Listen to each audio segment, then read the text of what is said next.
ये श्रृंखला सर्व आत्माओं के पिता परमात्मा शिव के द्वारा उच्चारित महावाक्यों के संकलन पर आधारित है। ओम शांति। गॉडलीवुड स्टूडियो द्वारा प्रस्तुत अमूल्य रत्न में आप सभी का हार्दिक स्वागत है। परमात्मा ज्ञान उस दर्पण की तरह है जिसमें हम अपनी आंतरिक स्थिति को स्पष्ट देख सकते हैं, और इसी ज्ञान के आधार पर परमात्मा हमें महारथी, घोड़ेसवार और प्यादे का टाइटल देते हैं। महारथी आत्माओं की स्थिति और उनकी निशानी क्या है, आज हम ईश्वरीय महावाक्यों द्वारा समझेंगे। और इन महावाक्यों के स्पष्टीकरण के लिए हमारे मध्य हैं प्रजापिता ब्रह्मा कुमारिस ईश्वरीय विश्वविद्यालय के वरिष्ठ राजयोगी शिक्षक आदरणीय राजू भाई साहब। फिर सब आपका आज के एपिसोड में बहुत बहुत स्वागत है। ओम शांति। फिर सब आज हम बात करेंगे 7 फरवरी 76 के महावाक्यों पर, जिसका टॉपिक है महारथी की नथिंग न्यू की स्थिति और व्यर्थ के खाते की समाप्ति। परमात्मा कहते हैं कि महारथियों के महान स्थिति की विशेष निशानी, जिससे स्पष्ट हो जाए कि यह महारथीपन का पुरुषार्थ है, वह क्या होगी। एक तो महान पुरुषार्थी अर्थात महारथी जो भी दृश्य देखेंगे वह समझेंगे ड्रामा प्लान अनुसार अनेक बार का अब फिर से रिपीट हो रहा है। वह नथिंग न्यू लगेगा, कोई नई बात अनुभव नहीं होगी जिसमें क्यों और क्या का क्वेश्चन उठे। फिर सब इस स्थिति को थोड़ा स्पष्ट करें। परमात्मा हम सबको महारथी का टाइटल तभी देते हैं जब हम इस ड्रामा को यथार्थ रीति से समझते हैं, क्योंकि ड्रामा हूबहू रिपीट हो रहा है। ये बात जब समझ में आती है तो हमें कोई भी दृश्य नया नहीं लगता। कई प्रकार के दृश्य हमारे सामने आते हैं, उनको देख करके नथिंग न्यू की स्मृति रहे। कभी ये न उठे कि ऐसा क्यों हो रहा है, ऐसा कैसे हो रहा है, ये किसने किया है। अगर इन प्रकार के प्रश्न उठ रहे हैं, माना कि हमें ड्रामा में यथार्थ निश्चय नहीं है। तो परमात्मा अपने बच्चों को, जो महारथी महान पुरुषार्थी आत्माएं हैं, उनको कहते हैं कि आप हर दृश्य को देखते हुए कितना निश्चय बुद्धि हो करके उसको नथिंग न्यू की स्मृति से देखते हो। कोई नई बात नहीं हो रही है, ड्रामा कल्याणकारी और हूबहू रिपीट हो रहा है। तो इसलिए कोई भी प्रश्न किसी भी दृश्य को देख करके अगर नहीं उठ रहे हैं, माना हमारा पुरुषार्थ महान है, श्रेष्ठ है। परमात्मा कहते हैं कि दूसरा ऐसे अनुभव होगा जैसे प्रैक्टिकल में, स्मृति स्वरूप में अनेक बार देखी हुई सीन अब सिर्फ निमित्त मात्र रिपीट कर रहे हैं। कोई नई बात नहीं कर रहे हैं, लेकिन रिपीट कर रहे हैं। स्मृति लानी नहीं पड़ेगी। कल्प पहले जो हुआ था वही अब हो रहा है, रिपीट हो रहा है। हम सब इस बात को अगर यथार्थ समझ चुके हैं, निश्चय बुद्धि बन गए हैं कि ड्रामा रिपीट हो रहा है, तो जो सीन सामने आई वो हमने पार्ट प्ले कर लिया। उसको बार बार याद करने की, रिवाइज करने की ज़रूरत नहीं है। जब वो दृश्य रिपीट हुआ और हमने पूरा कर लिया, तो परमात्मा कहते हैं उसको पहले से सोचने की अधिक आवश्यकता नहीं है। ये अपनी स्थिति को बहुत अच्छा लडोल एक रस रखने की पॉइंट है। ऐसी बातें जब बुद्धि में रहती हैं कि ड्रामा रिपीट हो रहा है और हूबहू हो रहा है, इसलिए मुझे अधिक सोचना नहीं है, अधिक चिंतन नहीं करना, तो इससे एक तो डिस्टर्बेंस नहीं होती, माइंड बड़ा शांत रहता है और आने वाली बातों को हम सहज पार कर लेते हैं जी। तो परमात्मा हम सबकी स्थिति को अचल अडोल एक रस बनाने के लिए ऐसी पॉइंट्स ज्ञान के देते हैं। कई बार कई पुरुषार्थी आत्मा इस पॉइंट से अलबेली भी होती हैं कि जब हूबहू रिपीट हो रहा है तो मैं पुरुषार्थ क्यों करूं। लेकिन वो पुरुषार्थ भी इस ड्रामा के अंदर नूंधा हुआ है। ड्रामा वो पुरुषार्थ ऑटोमेटिक कराएगा ही, करना ही पड़ेगा। हमको सिर्फ संकल्प उठा और हो गया। तो परमात्मा कहता है इसमें बहुत अटूट निश्चय चाहिए जी। और निश्चय है तो हलचल नहीं हो सकती, स्थिति एक रस रहेगी। तो सब ये जो ज्ञान है, ये जब 7 दिन का कोर्स कराया जाता है तभी पता चल जाता है कि ये 5000 वर्ष का नाटक है और ये हूबहू रिपीट हो रहा है। परंतु जब प्रैक्टिकल लाइफ की बात आती है तो इंसान जो है, हर परिस्थिति जब भी उसके साथ कोई गुजरती है तो उसको देखकर प्रश्न ऑटोमेटिकली उठते ही हैं। क्योंकि उसने ज्ञान को अच्छी तरह से घोट घोट के अपना नहीं बनाया, पक्का नहीं किया है। सुन लिया है, समझ लिया है, लेकिन सुनने और समझने के बाद उसका स्वरूप जो होना चाहिए वो प्रैक्टिकल स्वरूप नहीं बना। इसलिए कोई भी बात आती, कोई भी पेपर आता है तो प्रश्न उठ जाते हैं, ऐसा क्यों हो रहा है, मेरे साथ ही ऐसा क्यों हो रहा है। व्यक्तिगत रूप में जब किसी के आगे पेपर आते हैं, वैसे ड्रामा का ज्ञान दूसरों को सुनाने के लिए बड़ा सहज है। दूसरों को तो हम कहते हैं भूल जाओ, तो बीती हुई बातें, नथिंग न्यू है, कोई नई बात नहीं हुई। लेकिन जब खुद के आगे कोई वैसा ही पेपर आता है तब अपनी स्थिति का पता चलता है। इसलिए बहुत काल से ये अभ्यास करना चाहिए कि जो सीन गुजर रही है ऑटोमेटिक वो समय अनुसार आ रहा है सीन और वो पास हो रही है। कई बार ऐसे अनुभव होता है जब हम साक्षी हो जाते हैं तो जैसे ड्रामा हमसे अपने आप सब कुछ करा रहा है। कोई ज़्यादा पुरुषार्थ और मेहनत करने की बात नहीं है, जो होने वाला है वही संकल्प उठेगा और वही हम कर्म कर लेंगे। लेकिन इस ज्ञान को बहुत गहराई से समझने की आवश्यकता है। ये ज्ञान कईयों को अलबेला भी बना देता। कई ऐसे हैं जो इस ज्ञान मार्ग से टूट जाते हैं कि जब यही सब होने वाला है तो मैं पुरुषार्थ क्यों करूं।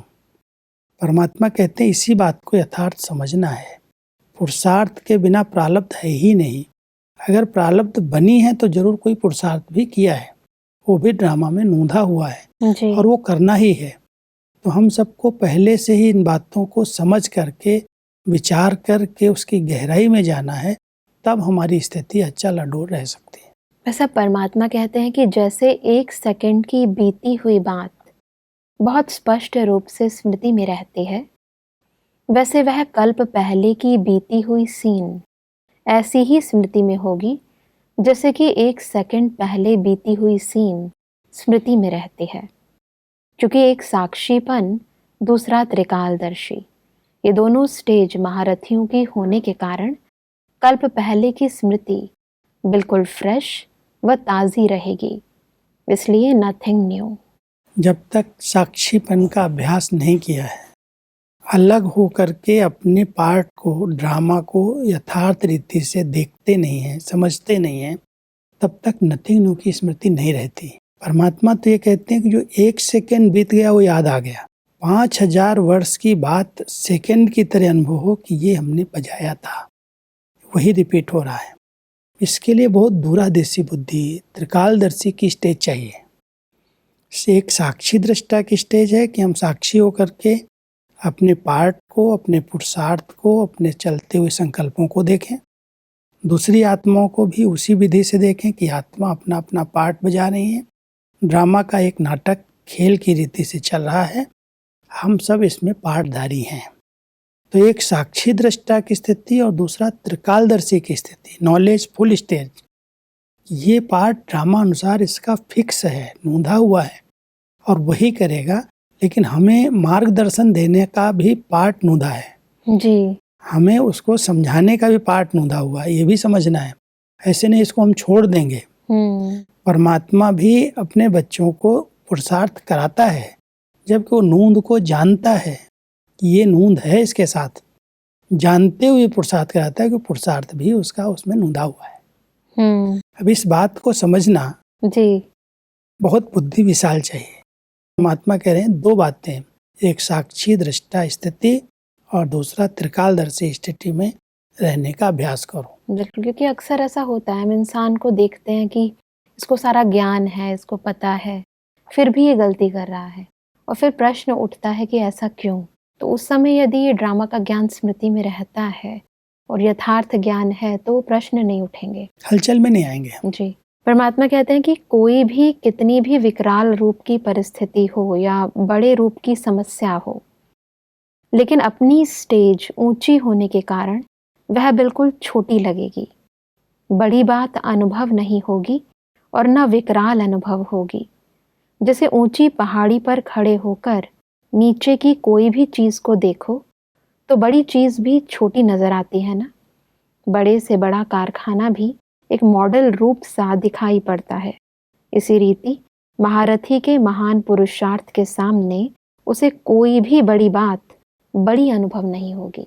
यही अभ्यास हम सबको करना है कि हम इतना अच्छा चिंतन करें, अच्छी स्थिति बनाएं। महान पुरुषार्थ उसको ही कहा जाता कि हमारी स्थिति जो है बहुत ऊंची बन जाए, और जब ऊंचाई तक हम पहुंच जाएंगे, नथिंग न्यू की स्मृति में रहेंगे, तो कितनी भी बड़ी विकराल बात, बहुत बड़ी परिस्थिति आ जाए, वैसे लगे बहुत छोटी है, पार हो जाएगी, क्योंकि हम ऊंचे हैं। अब ऊंचे स्थान पर कोई खड़ा होता है, एक चोटी पर, पहाड़ी पर खड़ा है, तो नीचे को अगर देखता है तो नीचे बहुत बड़े बड़े गांव भी एक छोटे छोटे रूप में दिखाई देते हैं। बड़ी नदियां भी एक नाले के रूप में, छोटे रूप में दिखाई देती। तो परमात्मा कहते हैं जब आप अपनी उस ऊंचाई की स्थिति में स्थित हो जाओगे, नॉलेज फुल हो करके रहोगे, तो जितनी भी बातें आएंगी, बातें तो हर एक के सामने आती हैं, कई उन बातों को सोच करके, वर्णन करके, बहुत चिंतन करके बड़ा रूप दे देते हैं, और कई ऊपर से देखते हैं नहीं, नथिंग न्यू है, कोई नई बात नहीं है, इसको हमने कल पास किया है, अभी भी पास हो जाएंगे, ये बातें बीत जाएंगी। उसका चिंतन नहीं करते, उनको लगता है तो खिलौना है, आई है बात, खत्म हो जाएगी। स्थिति महान चाहिए, और स्थिति बनाने के लिए अच्छी स्मृतियों में हमें रहना चाहिए जी। ये स्मृतियां जो बाबा दिला रहे हैं, नाटक की, नथिंग न्यू की, साक्षी दृष्टा स्थिति की, जितना हमने इसको पक्का किया है उतना हमारी स्थिति श्रेष्ठ और महान रह सकती है जी। और इन बातों को हम बहुत सहज रीति से क्रॉस कर सकते हैं। फिर सब परमात्मा कहते हैं कि ऐसे महावीर के मुख से जो होने वाली रिजल्ट होगी, अर्थात जो होनी होगी, सदैव वही शब्द मुख से निकलेंगे जो भावी बनी हुई होगी। इसको ही सिद्धि स्वरूप कहा जाता है। जो बोल निकलेगा, जो कर्म होगा, वह सिद्ध होने वाले होंगे, व्यर्थ नहीं होंगे। आजकल हम अपने बड़ों को देखते हैं, कोई भी बात बोलते हैं तो हो जाता है। ऐसे नहीं उन्होंने कोई सोच समझ करके कोई हमें वरदान के रूप में, आशीर्वाद के रूप में बोला है, लेकिन वो सिद्धि स्वरूप आत्माएं हैं, जो बोलती हैं वही होता है। तो हमारे मुख से भी वही बोल निकले जो होने वाला है जी। इतना अपने बोल के ऊपर, अपने संकल्पों पर हमारा कंट्रोल चाहिए। व्यर्थ संकल्प, अगर व्यर्थ बोल मिक्स हैं तो वो बोल कभी कभी दूसरी आत्माओं के लिए श्राप भी हो सकते हैं, नुकसान पहुंचा सकते हैं। इसलिए परमात्मा कहते हैं बच्चे बहुत सोचो समझो फिर बोलो जी। जो होने वाला है वही बोलो, लेकिन सोच समझ के बोलो। ऐसे नहीं जो आया बोल दिया, जब आया बोल दिया। और अगर हम अधिक बोलते हैं तो कुछ न कुछ उसमें व्यर्थ मिक्स ही होगा जी। इसलिए बोल बड़े कंट्रोल के हों और जो होने वाला है वही बोल मुख से अपने आप ऑटोमेटिक निकलेंगे। तब लगेगा ये बोल इनके वरदानी बोल हैं। जी। आज हम अपनी दादियों के 2 बोल सुनना चाहते हैं। दादी से कहते हैं दादी आप हमारे लिए कोई 2 वचन, 2 महावाक्य बोल दो। जी। परमात्मा के लिए भी कहते हैं बाबा हमको हमारे लिए कुछ 2 वरदान दे दो।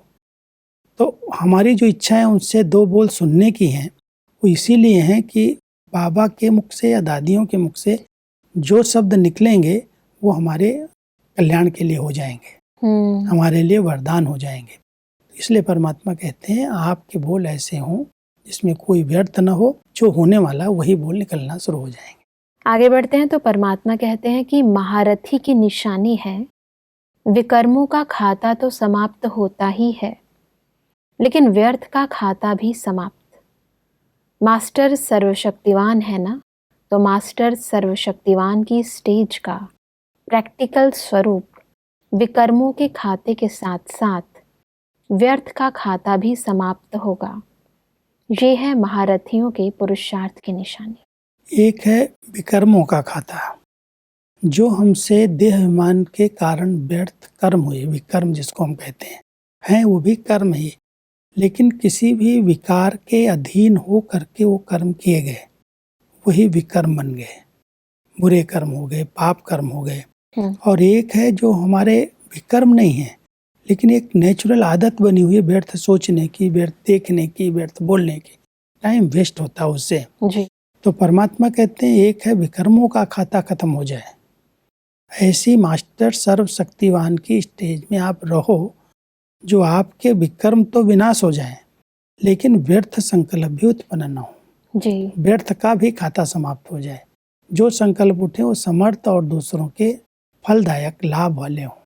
परमात्मा कहते हैं कि नज़र से निहाल करने की सर्विस शुरू की है। एक है महादानी, दूसरे हैं वरदानी और तीसरे हैं विश्व कल्याणी। तो यह तीनों ही विशेषताएं एक में ही हैं या कोई विशेषता किसी में है और कोई किसी में? तो सब इन तीनों को थोड़ा स्पष्ट करें, वरदानी, महादानी और विश्व कल्याणी। वास्तव में तीनों विशेषताएं एक में होनी चाहिए, जी लेकिन कोई कोई आत्माएं अलग अलग विशेषता को लेकर के आगे बढ़ रही हैं। जी कोई हैं ज्ञान दान करती हैं, गुणों का दान करती हैं महादानी के रूप में, जो उनके पास है सबको देती जाती हैं, वो महादानी। कोई हैं जो एकदम जो बोले जो संकल्प करें वरदान हो जाता दूसरों के लिए, जी जैसे हो गया। और कोई आत्माएं हैं केवल हद तक नहीं सीमित हैं, लेकिन विश्व उनके सामने है, विश्व कल्याणकारी हैं। विश्व कल्याण की स्टेज बहुत ऊंची स्टेज है। जी विश्व कल्याण में केवल एक व्यक्ति नहीं है, पूरी प्रकृति भी है। जी वर्तमान समय प्रकृति के पांचों तत्व बहुत तमोगुणी हैं। आत्माएं एकदम तमोगुण के प्रधानता की ओर जा रही हैं। विकारी, वृत्ति, दृष्टि, कृति सब कुछ तमो प्रधान। जी तो जो विश्व कल्याणकारी आत्माएं हैं, एक है ज्ञान दान, गुण दान, शक्तियों का दान, जहाँ तक हम पहुँच सकते हो कर रहे हैं महादानी। दूसरा अपने सूक्ष्म वाइब्रेशन से, अपनी श्रेष्ठ वृत्तियों से वरदान दे रहे हैं कि सबका कल्याण हो जाए, सबका भला हो जाए। और तीसरा है सारे विश्व को, पूरे ग्लोब को सामने रख करके प्रकृति के पांचों तत्व सत्व प्रधान बने, मनुष्य आत्माएं तमोगुण को छोड़ें, परिवर्तन हो, उसके लिए विश्व कल्याणकारी स्टेज। जी तो इसमें तीनों चीजें हमारे अंदर होनी चाहिए कि हम महादान भी करें, वरदान भी दें और विश्व कल्याणी भी बने। परमात्मा कहते हैं कि किसी का वरदानी रूप का पूजन है, किसी का विश्व कल्याणी के रूप में पूजन है। पूजन में अथवा गायन में भी फर्क क्यों है? होंगे तीनों ही, लेकिन परसेंटेज में फर्क होगा। कोई में किसी बात की, अन्य कोई में किसी बात की परसेंटेज कम अथवा ज्यादा होगी। अभी भी देखा जाता है कोई कोई आत्माएं ज्ञान दान, गुण दान करने में नंबर 1 है। जी कहीं भी भाषण करना हो, क्लास कराना हो, कोर्स कराना हो, फटाफट पहुंच जाएंगे। महादान करने में नंबर 1 है। जी कोई कोई आत्माएं जो अपने अच्छे वाइब्रेशन से, तपस्या से, अपने शक्तियों से सबको वरदान दे रही हैं। और कोई कोई विश्व कल्याण की बहुत बेहद की स्टेज पर रहती हैं, हदें नहीं है, मेरी एरिया तेरी एरिया, कोई बंधन उनको बांधता नहीं है। जी तो उसी स्टेज के अनुसार वास्तव में तीनों विशेषताएं एक में होनी चाहिए, जी लेकिन मान लो कोई विशेषता किसी के अंदर ज्यादा है तो उसका पूजन भी उसी आधार से हो रहा है। कोई का देखो भक्ति के अंदर कीर्तन होता है, कथा होती है, उसके गुणगान करते हैं, कोई की आरती करते हैं, कभी कभी जागरण करते हैं, जी कभी पूरे दिन 24 घंटे उनकी पूजा आराधना भिन्न भिन्न रूप से होती रहती है। तो हर एक का गायन पूजन नंबरवार हो रहा है, क्योंकि उनकी इस समय की स्टेज भी नंबरवार है। इसी समय के आधार से भक्ति काल के अंदर उनका गायन और पूजन होता है। तो सब परमात्मा कहते हैं कि एक है कर्मों की गति, दूसरी है प्रारब्ध की गति और तीसरी फिर है गायन और पूजन की गति। जैसे कर्मों की गति गुह्य है, वैसे इन दोनों की गति भी गुह्य है। प्रारब्ध का भी साक्षात्कार प्रैक्टिकल में अभी होना तो है ना। कौन क्या बनेगा और क्यों बनेगा, किस आधार से बनेगा, ये सब स्पष्ट होगा। कर्मों की गति तो प्रैक्टिकल दिखाई देती है जी कि कोई ने कुछ भी कर्म किया, अगर अच्छे कर्म किए तो उसी का फल तुरंत मिलता है। उसकी खुशी, उसके अंदर उमंग, उत्साह, ऐसा लगता है बहुत अच्छी श्रेष्ठ जीवन बन गई। जी कर्मों के आधार से वर्तमान में उसकी रिजल्ट दिखाई देती है। लेकिन जिसने गुप्त पुरुषार्थ किए, गुप्त रीति से इस देह संबंध से न्यारी होकर के अपने आत्म अभिमानी स्टेज में रही है, जी उसकी प्रारब्ध अपने आप ऊंचे से ऊंची बनती जाती है। तो परमात्मा कह रहे हैं एक है कर्मों की गहन गति, जो कर्म करता है उसको उसी समय फल प्राप्त हो जाता, और एक है गुप्त पुरुषार्थ करके उसकी प्रारब्ध अच्छी बनती जाती है। कई लोग सोचते हैं इसकी प्रारब्ध अच्छी है, पता नहीं कैसे इसने बना ली, लेकिन बिना पुरुषार्थ के प्रारब्ध नहीं बनता। उसने गुप्त पुरुषार्थ किया है। जी। तो ये दोनों गति तो गुहे हैं ही, लेकिन तीसरी जो गायन और पूजन हो रहा भक्ति काल के अंदर, उसकी गति भी बड़ी गुहे है। जी।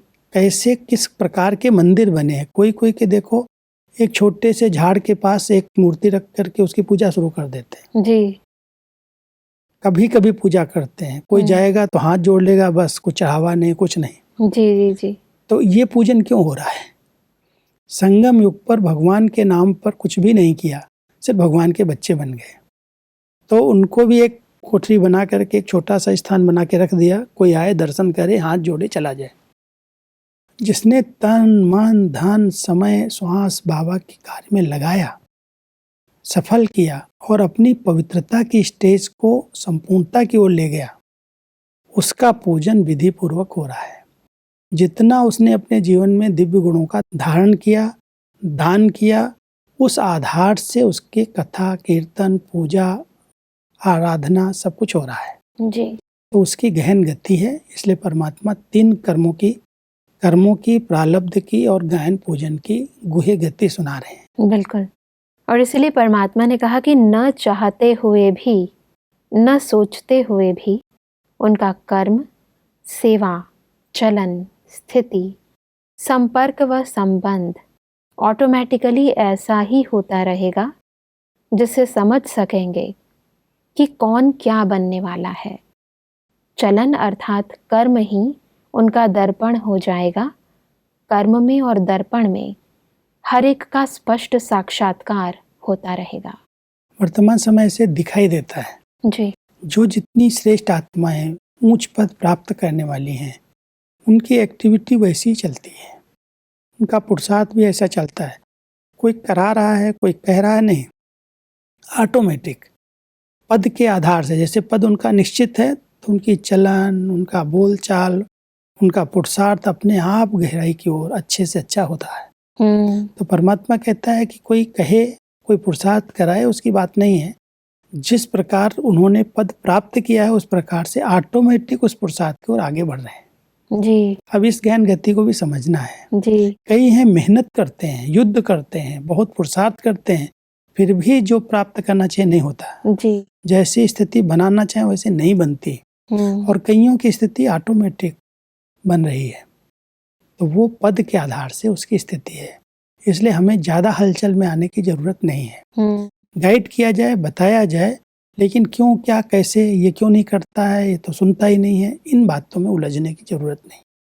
बिल्कुल भाई साहब, आज हमने बहुत ही गहराई से कर्मों की, प्रारब्ध की और गायन पूजन की गति को समझा और महारथी की क्या विशेषताएं हैं उन्हें भी समझा। भाई साहब, इस स्पष्टीकरण के लिए आपका बहुत बहुत धन्यवाद। दर्शकों, आज के एपिसोड में हमने समझा कि महावीर अर्थात महारथियों की निशानी है कि उन्हें ड्रामा का हर दृश्य नथिंग न्यू लगेगा, क्योंकि वह सदा साक्षी और त्रिकालदर्शीपन की स्थिति में स्थित रहते हैं। परमात्मा ने बताया कि महावीरों को बड़े से बड़ी बात भी छोटी नजर आती है। वह सदा सिद्धि स्वरूप होते हैं, मास्टर सर्वशक्तिवान होते हैं और उनका व्यर्थ व विकर्मों का खाता सदा समाप्त रहता है। दर्शकों, आज के एपिसोड से संबंधित यदि आपके मन में कोई भी प्रश्न है तो आप हमें ईमेल कर सकते हैं। हमारा ईमेल आईडी है amulyaratna@godlywoodstudio.org। अगले एपिसोड में एक और अव्यक्त वाणी के साथ आप सभी के समक्ष हम फिर हाजिर होंगे। तब तक के लिए लेते हैं इजाजत। ओम शांति। मुख्य सार, महारथियों की स्थिति की निशानी। जो भी दृश्य देखेंगे वो नथिंग न्यू लगेगा, साक्षीपन और त्रिकालदर्शीपन की स्थिति होगी। समस्या सूली के बजाय कांटा अनुभव होगी। विकर्मों का खाता तो समाप्त होगा ही, लेकिन व्यर्थ का खाता भी समाप्त। वही शब्द मुख से निकलेंगे जो भावी बनी हुई होगी, अर्थात सिद्धि स्वरूप। अधिक जानकारी के लिए संपर्क करें Amulya Ratan Godlywood studio, Manmohini Van, Shantivan post, Abu road 307510, district Sirohi, Rajasthan. Email ID है amulyaratn@godlywoodstudio.org। इस श्रृंखला को प्रजापिता ब्रह्मा कुमारीज ईश्वरीय विश्वविद्यालय के सेवा केंद्रों पर क्लास में नियमित रूप से चलाने के लिए गॉडलीवुड स्टूडियो से संपर्क करें।